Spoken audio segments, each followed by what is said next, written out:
Liyayikhetha igumgedlela inkosi enkulu uBombela isitimela samampondo babamkhulu mkhulu omkhulu phakathi amen. Kwasekuyiso isihluku sodwa ubaba phela eboshiwe nawo amadodana akhe. Yena phela uSigananda wayedabukisa kakhulu phela wayebona ukuthi ubukhosi besizwe sakhe isizwe samachube buyaphela njengoba amadodana akhe nawo elapha ejele okuyibona kufanele aphathe ubukhosi. Phela amakhosi amaningi agwetshwa sona isigwebo sentambo ukuba ezohamba phela eyonqonywa eplazini. Elaliqokiwe liqokelwe khona ukunqonywa amakhosi. Elinye lawo lalilena phela eCape Town leli okuthiwa yi-Old Mullel. Lapho phela kukhandwa khona iwayini leli olithanda kakhulu. Amanye ayinqunyelwa khona eplazini leli eliseMaritzburg. Iplazi layo phela yenkosi uMveli kaHemhemu wesizwe samafuzi.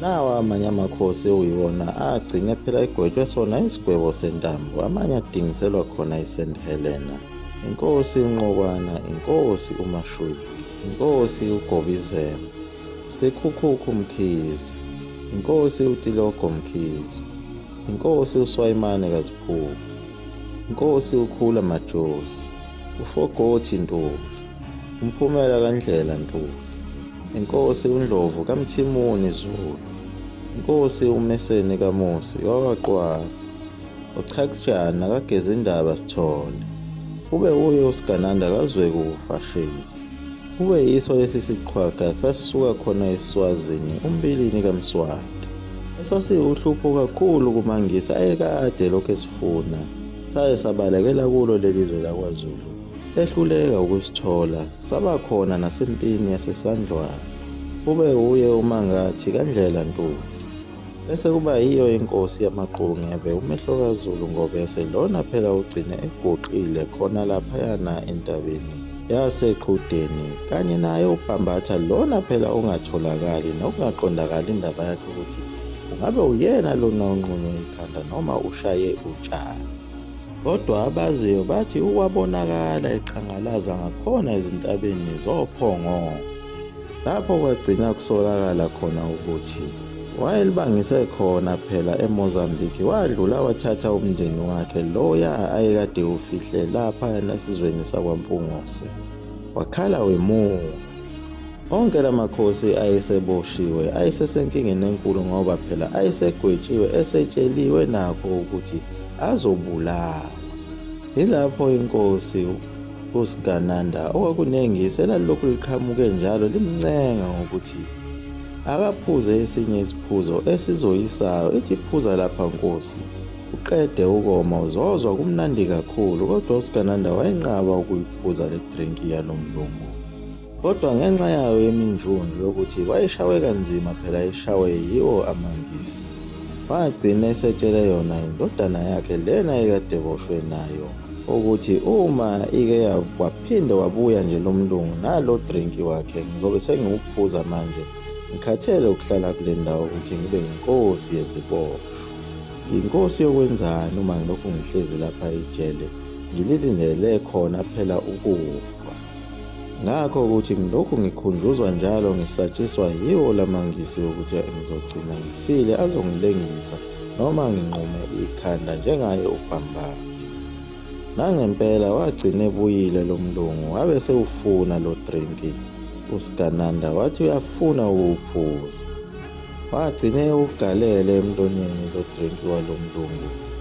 Kwathi kusa ngakusasa wabe eseshonile, esekhotheme phela uSigananda. Kwaba buhlungu kakhulu nakuye undodana wakhe, ebukela uyise bese bemthatha bemkhudula njengesilwane phansi, efasiwe phela ngazo izinsimbi ezinyaweni nasezandleni. Bamthatha uSigananda bamjujela phakathi emgodini, babe sebemngcwaba njengayo intsha. Ukuthi wayilele ikhanda libheke phansi babenganendaba nalowo abelungu, kodwa into ababeyijabulela nababeyigade kakhulu yiko ukuthi phela uzibulale yena ngalo phoyizini.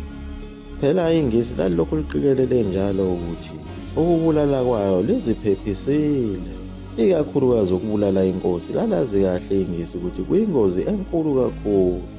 ngoba phela nalapho okunqunywa khona amakhanda abantu kwakusetshenziswa bona abantu abamnyama.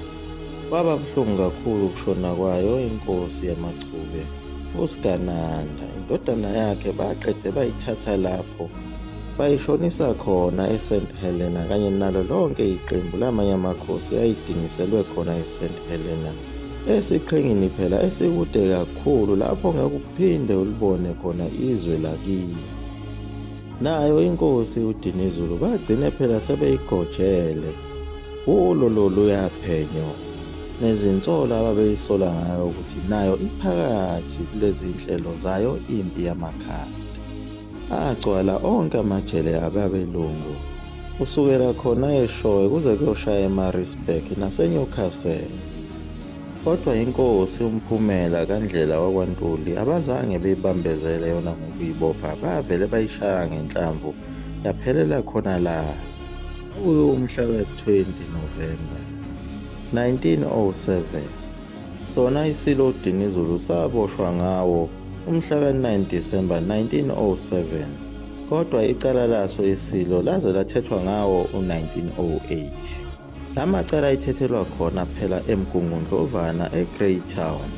Lokhu iqhume njalo izigwebo zentambo kwethathwa abantu beyiswe lapha bazofike bebulawele khona. Kodwa isilo uDinizulu sasiswele ufakazi phela ukuthi asikhiphe lapha njengoba ubufakazi babungahlangani. Yilapho kwaze kwasiza khona yena phela uSikhobobo wakwaSibiya iqhawe elathi lingena nje enkantolo labe selithi wena wendlovu bayede, lisho kuye phela uDinizulu. Bathi ukuthela bathelwa ngamanzi abelungu kanye nawo amadobe esandlwana, ngenxa yokuthi phela kwathiwe isilo lesi singabe sakhulekelwa ngenxa yokuthi sasikade siphume ngawo phela ushwele eSt Helena sasesisuswa esihlalweni sobukhosi, kodwa abantu bakwaZulu babengayeki ukusikhulekela.